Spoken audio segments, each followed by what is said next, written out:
اعوذ باللہ من الشیطان الرجیم بسم اللہ الرحمن الرحیم الا بذکر اللہ تطمئن القلوب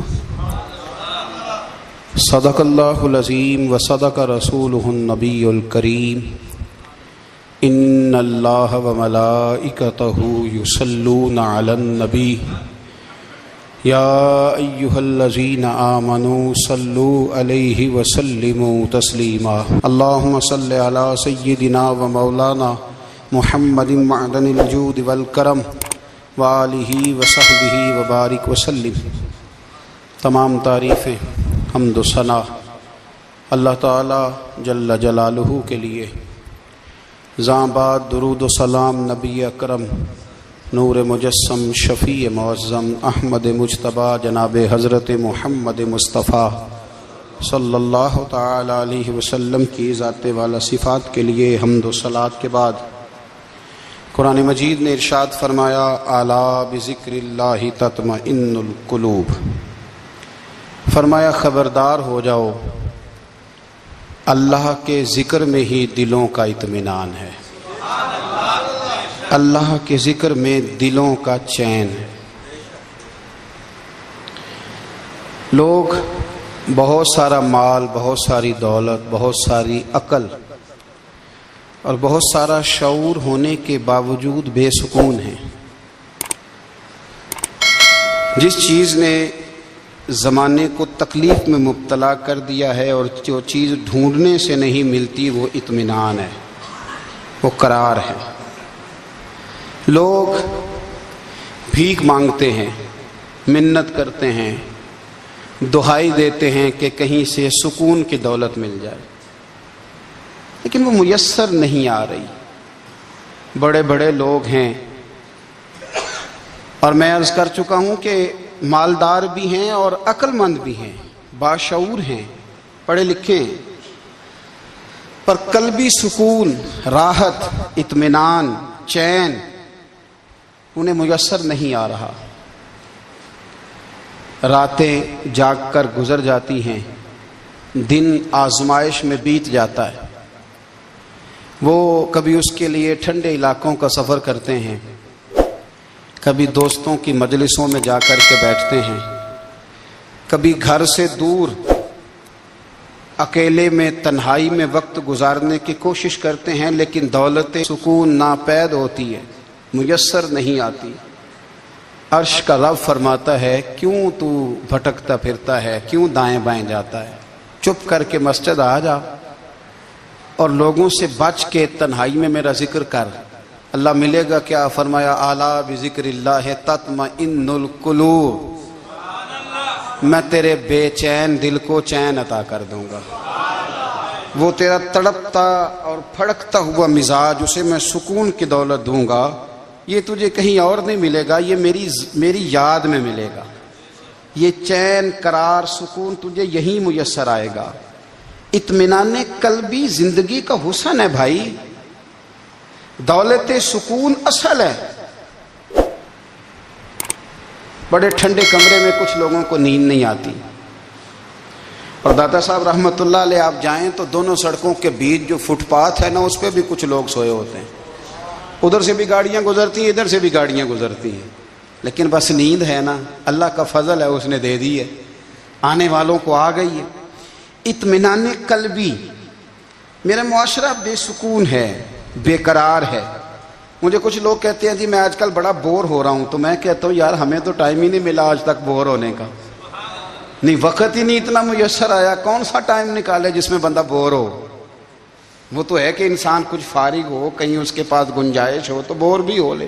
کیسے بور ہو لیتے ہو؟ یہ کیا ہوتا ہے بور ہونا؟ زندگی میں اتنا وقت ہی کہاں ہے کہ انسان بور ہوتا پھرے اور یہ تصور بناتا پھرے کہ میں بڑی آزمائش میں ہوں، تو میں بڑے بور ہو رہا ہوں، تو میں بڑی تکلیف میں ہوں۔ تو وقت بہت زیادہ ہے ہمارے پاس، لا یعنی کاموں میں ضائع بڑا ہوتا ہے، تو ہم بور ہوتے ہیں، پریشان ہوتے ہیں۔ اللہ فرماتے ہیں یہ جو میری یاد ہے نا، لیکن اس کا بھی ایک طریقہ ہے یاد کا، اس طریقے سے اگر میرے رسول کریم علیہ السلام نے فرمایا اللہ کا ذکر اس طرح کرنا کہ دیکھنے والا تمہیں دیوانہ سمجھے، لوگ سمجھیں کہ کوئی مجنون ہے، کوئی جنونی ہے، کوئی پاگل ہے۔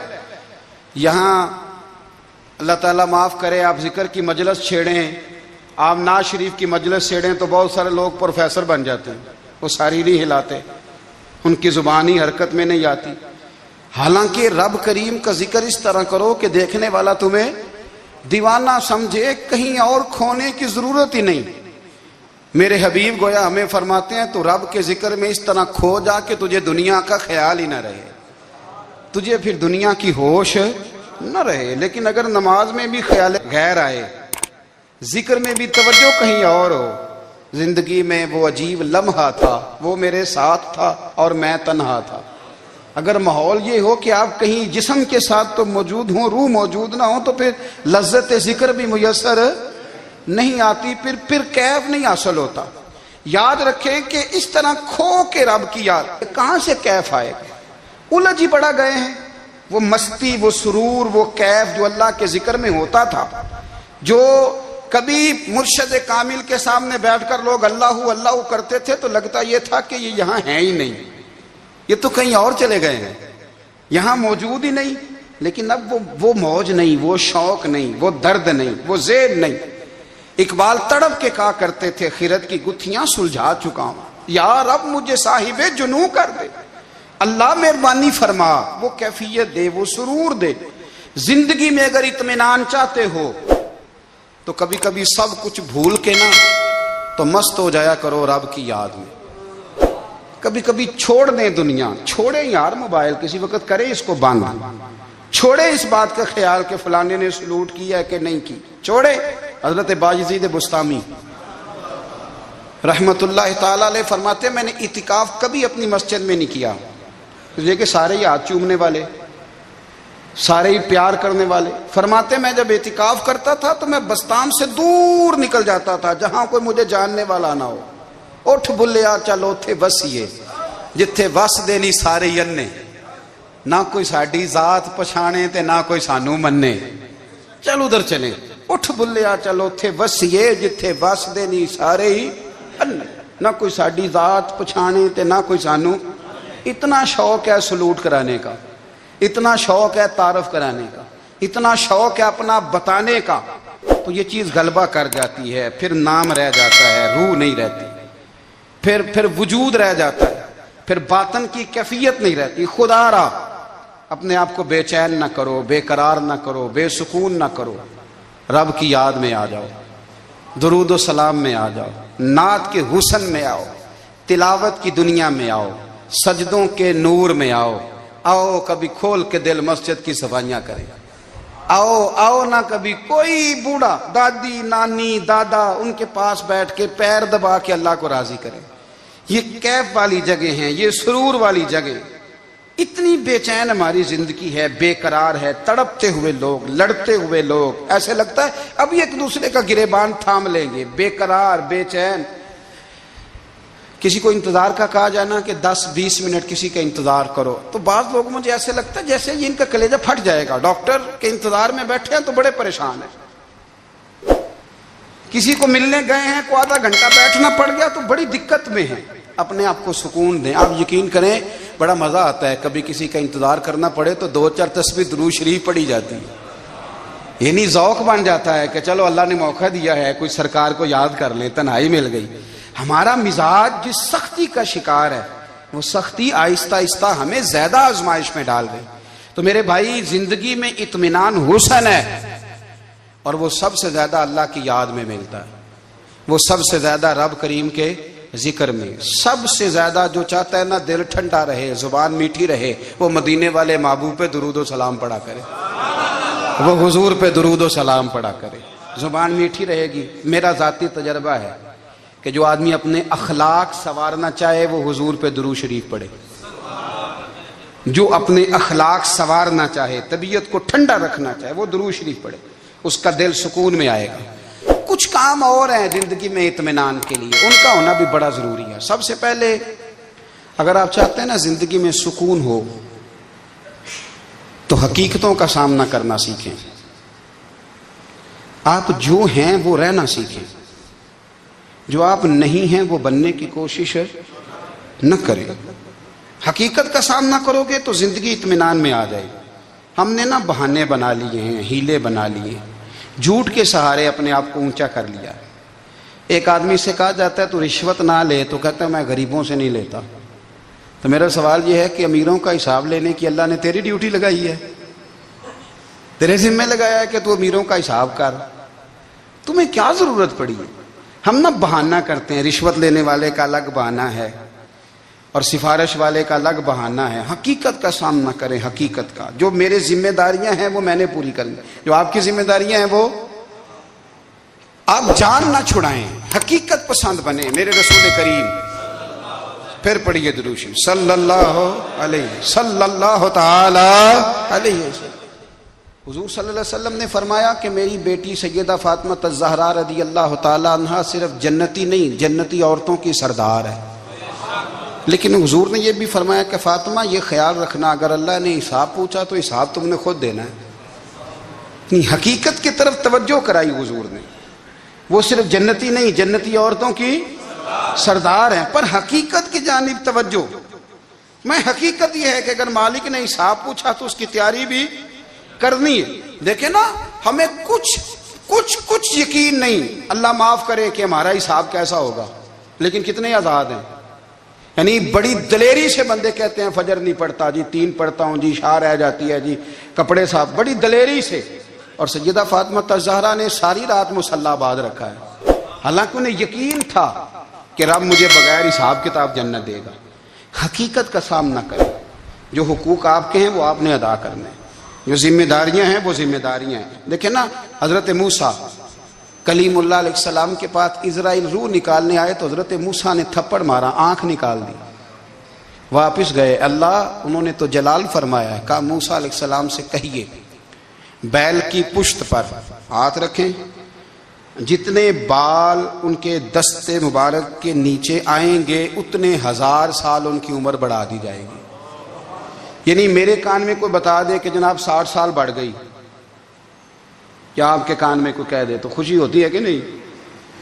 لیکن یہ حقیقت پسندی نہیں، اس لیے کہ 60 بھی گزر جائیں گے، 70 بھی، یہ حقیقت نہیں۔ حضرت موسیٰ کلیم، چلے میں مثال دیتا ہوں، سمجھ لے 10 بال، حالانکہ بہت زیادہ آتے ہوں گے، 10 بال اگر حضرت موسیٰ کے ہاتھ کے نیچے آئے تو 10,000 سال تو عمر بڑھ گئی نا۔ 10 یعنی 10 سال نہیں، 10 100 نہیں، 10 بہت زیادہ تھی نا۔ تو حضرت موسیٰ کلیم اللہ علیہ السلام سے آ کے عرض کیا گیا، حضور بیل کی پشت پر ہاتھ رکھیں، جتنے آپ کے ہاتھ کے نیچے بال آئیں گے اتنے 1000 سال عمر بڑھ جائے گی۔ تو حضرت موسیٰ نے حقیقت پسندی والی بات کی، فرمایا پھر کیا ہوگا؟ 10,000 سال کے بعد پھر کیا ہوگا؟ کہا حضور جانا تو پھر بھی ہے، فرمایا پھر ابھی چلتے ہیں۔ اگر جانا ہے نا، جانا ہے تو پھر، اگر جانا ہے تو پھر ابھی۔ اور سجنوں، اگر نماز پڑھنی ہے تو ابھی کیوں نہیں؟ اگر داڑھی رکھنی ہے تو پھر رمضان کا انتظار کیوں کریں؟ ابھی کیوں نہیں؟ اگر سچ بولنا ہے تو پھر، اگر رزق حلال کھانا ہے تو پھر انتظار کاہے کا؟ حقیقت ہوتی ہے، بہانہ ہوتا ہے، حقیقت چھپ نہیں سکتی بناوٹ کے اصولوں سے، کیونکہ خوشبو آ نہیں سکتی کبھی کاغذ کے پھولوں سے۔ یہ بات یاد رکھیں، اگر جانا ہے تو حضرت کلیم فرمانے لگے پھر 10,000 سال کے بعد بھی جانا ہے تو آج بھی۔ ہمیں بے قراری زندگی میں اس لیے کہ ہم حقیقت پسند نہیں، ہم بہانوں میں، ہم ہواؤں میں جیتے ہیں، ہواؤں میں، خیالات میں زندگی گزارتے ہیں۔ بڑا ٹائم پڑا ہے، مثلاً کتنا میرے رسول کریم صلی اللہ تعالی علیہ وآلہ وسلم نے ایک دن صحابہ سے فرمایا تمہیں حیا نہیں آتی؟ حضور کیا ہوا؟ فرمایا وہ والے مکان بناتے ہو جن میں تم رہ نہیں سکتے، وہ والا مال جمع کرتے ہو جو کھا نہیں سکتے، حیا نہیں آتی؟ عرض کی حضور حکم کریں تو محبوب فرمانے لگے جوتے کا ایک تسمہ بند کرتا ہوں تو سوچتا ہوں دوسرا بند کرنے سے پہلے موت آ جائے گی، ایک سانس اندر جاتی ہے تو دوسرا آنے سے پہلے میں یاد کرتا ہوں کہ مجھے دنیا سے جانا ہے۔ تمہیں حیا نہیں آتی؟ وہ مکان بناتے ہو جن میں رہ ہی نہیں سکتے، وہ مال جمع کرتے ہو جو کھا۔ حقیقت پسند نہیں بھائی ہم۔ بہت سارے لوگ ہیں بڑی باتیں سناتے ہیں، بڑی میں کہتا ہوں اصل میں نا زیادہ باتیں سنا کے نا بیچارہ اپنے آپ کو مطمئن کرنا چاہتا ہے. اصل بات یہ ہے کہ اندر سے نا ہلا ہوا ہے، کچھ بھی نہیں، بڑا زیادہ ہنستا ہے اور مجھے لگتا ہے کہ کوئی گہرا زخم چھپا رہا ہے.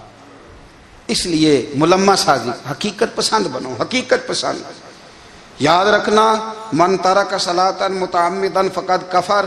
میرے رسول نے حقیقت بیان کی، فرمایا جس نے ایک نماز بھی جان بوجھ کے چھوڑی اس نے رب کے رب ہونے کا انکار کیا، اس نے کفران نعمت کیا. یہ حقیقت ہے، کوئی کلیریفیکیشن نہیں، کوئی وضاحت نہیں. جو نماز نہیں پڑھتا جھوٹ بولتا ہے، غلط بیانی کرتا ہے. جو شخص رزق حرام کما کے کہتا ہے کہ اس کے بغیر گزارا نہیں چلتا، وہ جھوٹ بولتا ہے. اس لیے کہ رب فرماتا ہے جب تجھے پیدا کیا تو تیرا رزق میرے ذمہ ہے. اللہ فرماتا ہے کہ لا یکلف اللہ نفسا الا وسعہا، میں کسی پر وہ بوجھ نہیں ڈالتا جو اٹھا نہ سکے. نماز فرض کیا اس کا مطلب ہے ہم پڑھنے کے قابل ہیں. اس نے ہمارے ذمہ داریاں لگائی ہیں تو مطلب یہ ہے کہ ہم ذمہ داریاں ادا کرنے کے قابل ہیں، ورنہ وہ کہتا ہے میں وہ بوجھ ڈالتا ہی نہیں جو تجھ سے اٹھایا نہ جائے. اگر چاہتے ہو کہ زندگی میں اطمینان ملے تو خدا را حقیقت پسندوں والی زندگی گزارو. یہ فضاؤں میں زندہ رہنا، ہواؤں میں اللہ بڑا معاف کرنے والا ہے، اللہ بڑا کریم ہے، معاف کر دے گا. تو بھئی یہ بات صحابہ کو بھی پتا تھی، یہ اہل بیت کو بھی خبر تھی، تو وہ تو ایک ایک بات کا لحاظ کرتے تھے.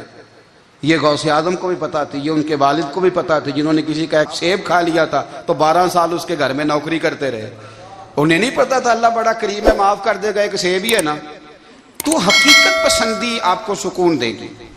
اور اگر آپ نے اپنے آپ کو غیر مطمئن کیا ہوا ہے، بات کچھ اور ہے، اور آپ نے اپنے آپ کو ڈال کسی اور طرف لیا ہے، تو پھر آپ کو سکون مل سکتا؟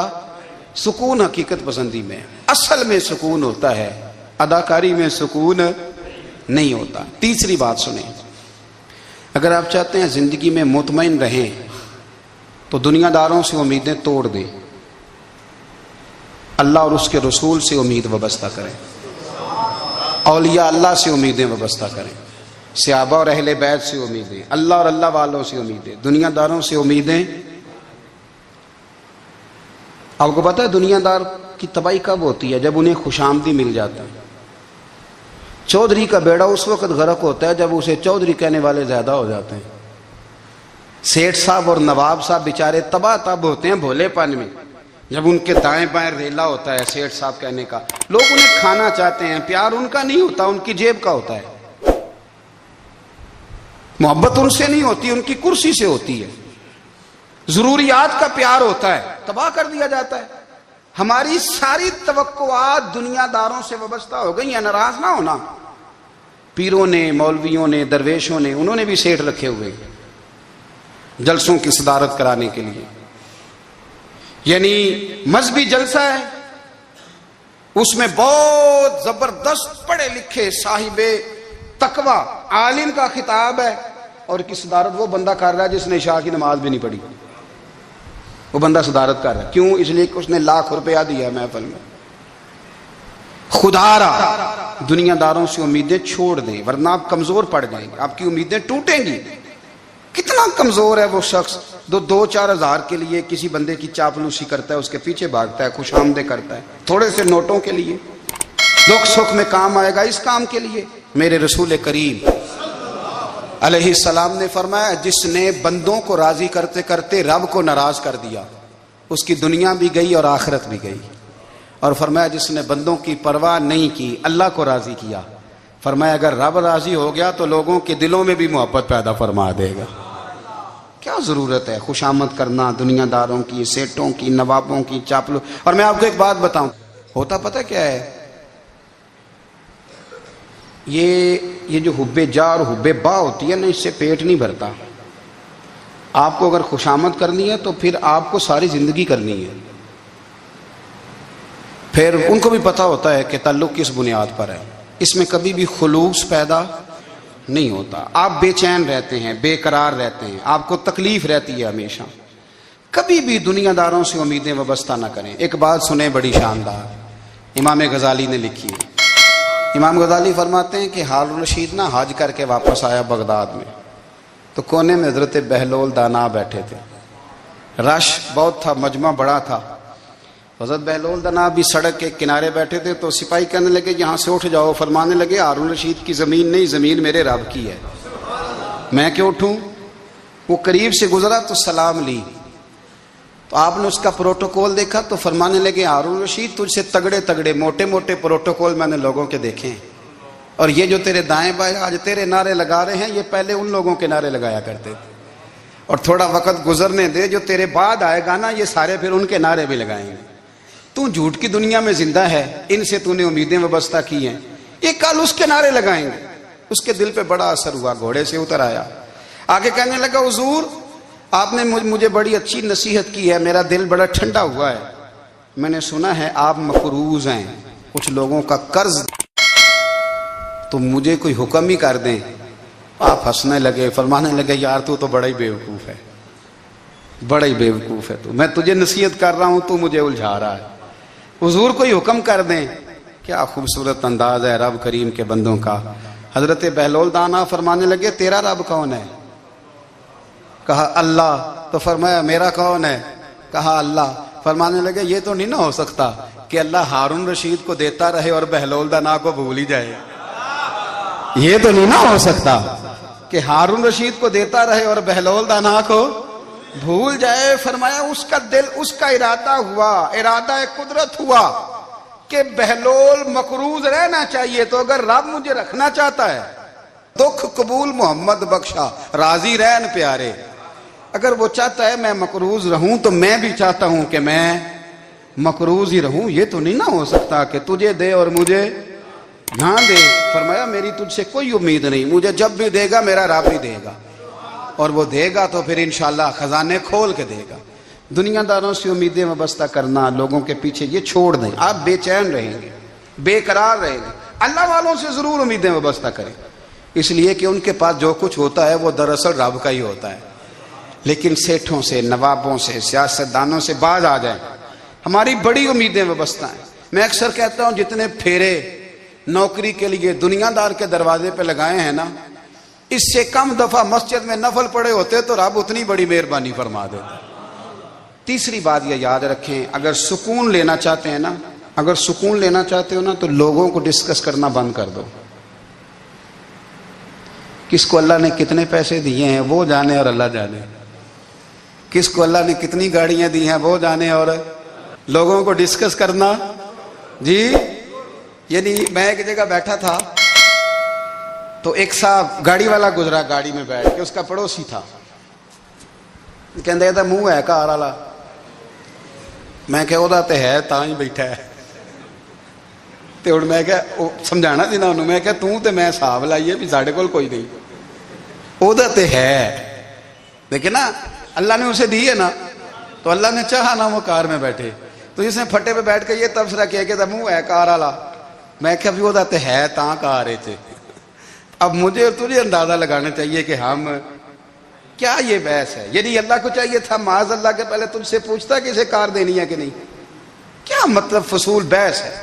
وہ چیز ہمیں اتنا تنگ کرتی ہے، اتنی تکلیف دیتی ہے کہ آپ یقین کریں سارا دن اسی کو ڈسکس کرتے ہیں، سارا دن اس کے پاس گاڑی ہے، اس کے پاس کار ہے، فلانے کا پیسہ 1 نمبر ہے، فلانے کا 2 نمبر ہے، فلانے کا 6 نمبر ہے، اصل بات کے اندر حسد ہے، اس کو نکالو۔ ایک بات کہنے لگا ہوں، اسے یاد رکھنا، میرے اعلیٰ حضرت رحمۃ اللہ علیہ فرمایا کرتے، حسد کرنے والا بندوں پر اعتراض نہیں کرتا، اللہ پر اعتراض کرتا ہے۔ وہ کہتا ہے اللہ اسے کیوں دیا ہے، اتنا کیوں دیا ہے، معاذ اللہ وہ اللہ کی تقسیم پر اعتراض کرتا ہے۔ حسد کرتے ہو بے چین رہو گے، حسد آپ کے دل کو تڑپا کے رکھ دے گا، چھوڑے۔ اللہ بڑا کریم ہے، جس کو جہاں چاہتا ہے وہاں بٹھا دیتا ہے۔ آپ قطعاً اس بحث میں نہ پڑیں کہ اللہ نے کس کو کتنا دیا ہے، کب دیا ہے، کیوں دیا ہے، وہ بڑا بے نیاز ہے۔ حسد آپ کو تباہ کرے گا۔ دنیا میں پہلا گناہ جو ہوا تھا وہ حسد تھا۔ ابلیس نے حضرت آدم سے حسد کیا، کہنے لگا میں بہتر ہوں، سرداری اس کو مل رہی ہے، یہ تو اللہ کو پتہ ہے نا کس کو دینی ہے۔ اور دنیا میں پہلا قتل حسد کی وجہ سے ہوا، حابیل قابیل کے درمیان حسد کا معاملہ تھا، خاتون کا نکاح اس سے کیوں ہو رہا ہے، مجھ سے ہونا چاہیے۔ حسد تباہی کرتا۔ آپ یقین کریں، یعنی دکاندار کے سامنے دوسری دکان پر کیا پریشان ہو جاتا ہے، وہ کہتا ہے میرا کیا بنے گا، لا حول ولا قوت الا باللہ العلی العظیم۔ یعنی تیرا کیا خیال ہے کہ تیرے حصے کی روٹی وہ کھا جائے گا؟ اتنا چھوٹا دل. یعنی تیرا موقف یہ ہے کہ تیرے حصے کا نصیب اس تک چلا جائے گا، یہ تیری خواہش ہے. ایک دوسرے کی کمزوریاں بیان کرنا، اس کا تو مال ہی ناقص ہے جی، اس کے تو پاس ہی کچھ نہیں. یہ تو کمزور لوگوں کا طریقہ ہے. میرے رسول کریم علیہ الصلوۃ والسلام گزر رہے تھے، پت جھڑ کا موسم تھا، خزاں کا موسم تھا، درختوں کے پتے جھڑ رہے تھے. صحابہ کو ساتھ لے کے حضور گزرے اور ایک درخت کی ٹہنی کو پکڑ کے حضور نے ہلایا. صحابہ فرماتے ہیں کہ چھم چھم اس کے پتے گرے، زمین پر ڈھیر لگ گیا. حضور نے فرمایا دیکھا تم نے کیا ہوا؟ حضور ہاں. فرمایا کتنی تیزی سے پتے جھڑے ہیں، صرف تنا رہ گیا ہے اور خالی ٹہنیاں رہ گئی ہیں، کوئی حسن بچا ہے؟ حضور نہیں.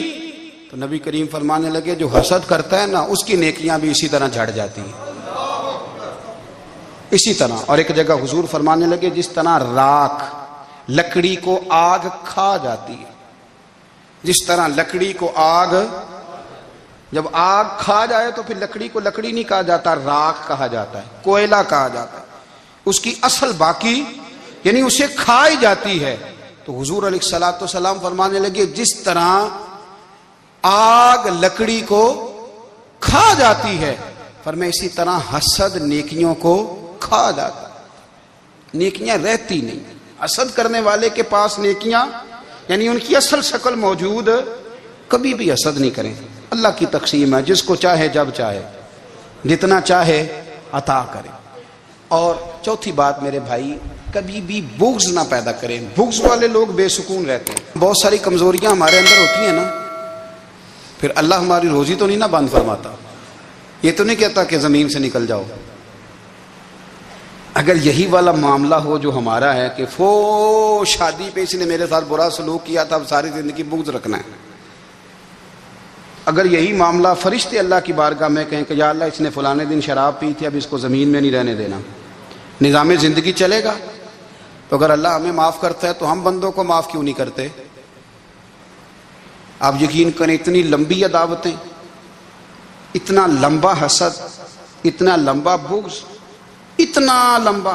حدیث میں نے پڑھی، میں حیران رہ گیا. میرے نبی کریم علیہ الصلوۃ والسلام نے فرمایا اپنی بیوی سے کبھی بغض نہ رکھنا. اگر اس کی ایک بات ناپسند ہو تو اسے چھوڑ کے وہ بات دیکھو جو تمہیں پسند ہے. میں اس حدیث کو پڑھ کے سوچنے لگا کہ کیا بیوی کا بھی بغض رکھتے ہیں لوگ؟ اب حضور نے کہا ہے تو اس کا مطلب ہے لوگ بیوی کا بغض بھی رکھتے ہیں. اب اس پر استدلال کر کے مجھے کہنا پڑے گا کہ سسرال والوں کا بغض بھی رکھتے ہیں. کہنا پڑے گا کہ بھائی کے سسرال والوں سے بھی بغض رکھتے. اس حدیث کی روشنی میں سمجھا کہ لوگ بھابھی کا بغض بھی بغض رکھتے ہیں. بغض، ورنہ عادتیں تو ہماری بھی کئی بری ہوتی ہیں. اگر عادات ایک وجہ بنے اختلاف کی تو عادتیں تو ہماری بھی کئی بری ہیں، لیکن ہم اپنی بری عادتوں سمیت اپنے آپ سے پیار کرتے ہیں، اور سامنے والے کی ایک بھی عادت بری ہو تو اس سے بغض رکھتے ہیں. بغض نہ پیدا کریں. میرے نبی پاک علیہ الصلوۃ والسلام نے فرمایا کچھ چیزیں تمہارے دین کو مونڈ ڈالیں گی، تباہ کر دیں گی، کاٹ دیں گی. حضور کون سی؟ فرمایا حسد، تکبر اور بغض، یہ تمہارے دین کو تباہ کر دیں. ہم بے چین اس لیے ہیں کہ ہم نے بہت سارے لوگوں کا بغض پالا ہوا ہے، اور ہر فیلڈ میں سیاستدان نے سیاستدان کا، ذاتیات پر اتر کے بات کرتے ہیں، معزز ترین لوگ، تاجر نے تاجر کا، اللہ ماشاء اللہ بعض جگہ پہ اہل علم بھی ایک دوسرے سے عداوت رکھتے ہیں. خدا را دل رب کریم کے آنے کا ٹھکانہ ہے. یہ صاف ہوگا تو اس میں رب رسول کے جلوے ہوں گے. اگر اس میں عداوت ہو، اس میں بغض ہو، اس میں کینہ ہو، نفاق ہو، سنیں میرے رسول کریم حضرت ابو بکر صدیق رضی اللہ تعالیٰ عنہ کہتے ہیں میں رو ہی پڑا. مکہ فتح ہوا نا تو اکرمہ بن ابو جہل نے پیغام بھیجا کہ میں نا کلمہ پڑھنے کے لیے آ رہا ہوں. بات لمبی ہے، میں موضوع پہ رہنا چاہتا ہوں. کہتے ہیں جب وہ آنے لگا نا تو نبی پاک نے ہم سب کو بلایا، ہم حاضر خدمت ہوئے تو حضور فرمانے لگے کہ اس کے باپ نے نا بڑا ظلم کیا ہے ہمارے ساتھ، ابو جہل نے بڑا ستایا ہے، بڑی تکلیف دی ہے. آپ مجھے بتلائیں کہ وہ ایک دفعہ کسی شادی پہ بحث ہوتی ہے بیوی کے بھائی کے ساتھ، پھر ساری زندگی اس بیچارے کو معافی. وہ 10 دفعہ گھر آتا ہے معافی مانگنے پر سوال ہی نہیں پیدا ہوتا، میں او ہو مجھے ہی کہہ دیا، یعنی پھر میں مجھے ہی کہہ دیا آپ نے اور میری شان میں بے ادبی، اور پھر میں معاف کر دوں؟ توبہ توبہ توبہ، یہ کیسے ہو سکتا ہے؟ میری ناک نیچی ہو جائے گی اور آپ نے مجھے کہہ دیا، سوال ہی نہیں پیدا ہوتا۔ اور یہ رونا میں اکثر ہوتا ہوں کہ شادی والے دن داماد صاحب کا زیادہ دماغ خراب ہوتا ہے۔ جب چھوٹی سالی کی شادی ہوتی ہے نا، اس دن اس کو بخار چڑھتا ہے، کوئی اس کو کان میں کہتا ہے تیری عزت نہیں کر دے، اس دن اس کا دماغ خراب ہو جاتا ہے، بچے اٹھا کے نکل آتا ہے، وہ بیچارہ سسر منتیں کر رہا ہوتا ہے کہ تیری مہربانی آ جا، یہ عزت کرا رہا ہے۔ تو میں نے کہا احتجاج کر کے جو عزت کرائی جاتی ہے وہ عزت نہیں ہوتی۔ ہاں یہاں مانگ کے عزت لیتے ہیں لوگ، یا احتجاج کی کوئی عزت ہے؟ آپ کے اندر کمالات اتنے ہوں کہ آپ کی عزت کرنے کو دل چاہے، یعنی مزہ آئے، یعنی لطف آئے، یعنی آپ دور بیٹھے ہوں تو کسی کا دل کرے آپ کو اسٹیج پہ بلانے کے لیے۔ یہ کیا بات ہوئی کہ چھائے جانا اور بھاگ کے آگے جانا؟ ان سے نکلیں۔ اکرمہ بن ابو جہل کلمہ پڑھنے کے ارادے سے آ رہے ہیں، حضور علیہ السلام نے صحابہ کو بلایا۔ کتنی زیادہ عداوت رکھی جا سکتی تھی معاذ اللہ؟ کب سے وہ چلا تھا ظلم کرنے، اور اس کے بعد اس کا بیٹا شروع ہو گیا۔ کتنی باتیں تھیں جو ناقابل معافی تھیں، پر کریم رسول نے ہمیں بتلایا ہے کہ سکون والی زندگی کہتے کس کو ہے۔ جب سب لوگ جمع ہو گئے تو حضور نے فرمایا بھئی وہ کلمہ پڑھنے آ رہا ہے، اس کے باپ نے ظلم بڑے کیے ہیں، پر میری نصیحت یہ ہے کہ اس کے سامنے اس کے باپ کو کوئی برا نہ کہے، خبردار کوئی اس کے سامنے کوئی بات نہ کرے۔ اب وہ کلمہ پڑھنے آ رہا ہے، مطیع ہو کے آ رہا ہے، بان کے آ رہا ہے۔ کہتے ہیں اللہ کے رسول نے نا کافی دیر تک خطبہ دیا، بریفنگ دی، بات سمجھائی۔ جناب صدیق اکبر کہتے ہیں میں رو پڑا۔ ایک صحابی مجھے کہنے لگے تمہیں کیا ہوا؟ تو میں نے کہا میں مصطفیٰ کی رحمت پہ رو رہا ہوں۔ دیکھو کن کے لیے حضور گراؤنڈ بنا رہے ہیں، اے دیکھو کن کے لیے حضور تیاری کر رہے ہیں، جنہوں نے ساری زندگی دشمنی کی۔ خدا را یہ اندر سے عداوتیں نکال پھینکو۔ او بھائی اتنا تو لمبا ٹائم ہی کوئی نہیں، اتنا تو وقت ہی کوئی نہیں، اس کو صاف رکھو۔ بندہ کوئی کر بھی گیا تو کوئی حرج نہیں، چنگی مندی سجنا کولوں 100 واری ہو جاندی، یار یاراں دا گلا نہیں کر دے۔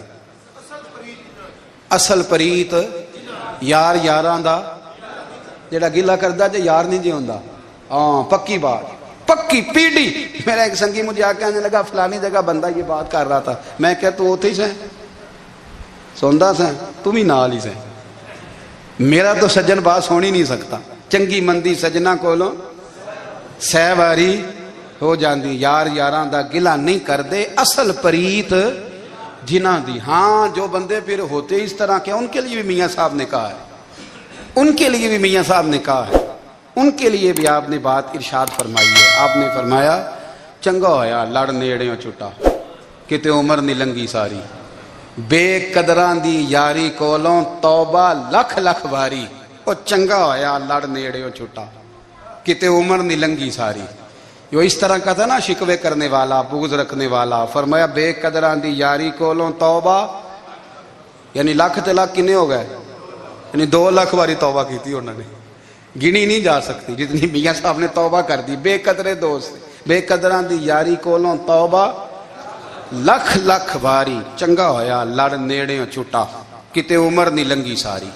تو مہربانی کریں، ایک تو اگر آپ مطمئن رہنا چاہتے ہیں تو کبھی کبھی نا مست ہو کے ذکر الہی کریں، مست ہو، وہ والا ذکر نہیں جس میں آپ موبائل بھی دیکھ رہے ہیں اور کہانیاں بھی۔ میرے سامنے کو بندہ جمعے والے دن یا تقریر کے درمیان تسبیح لے کے بیٹھ جائے تو میں اس سے پوچھتا ہوں تو دو کام ایک ٹائم کے میں پہ کرنا ہے؟ میری بھی بات سن رہے ہو، تسبیح پائی تو ممکن ہی نہیں۔ تسبیح تو تسبیح ہے، جب وہ ہوگی تو پھر کوئی اور کام سوال ہی نہیں پیدا ہو۔ ایک تو ذکر کریں محو ہو، دوسری بات حقیقت کا سامنا کریں۔ آپ اگر مطمئن رہنا چاہتے ہیں تو حقیقت پسند بنے۔ تیسری بات حسد چھوڑ دیں، دوسروں کو ڈسکس کرنا چھوڑ دیں، آپ یہ دیکھیں کہ اللہ نے مجھے کیا کچھ دیا، اس پہ راضی رہیں۔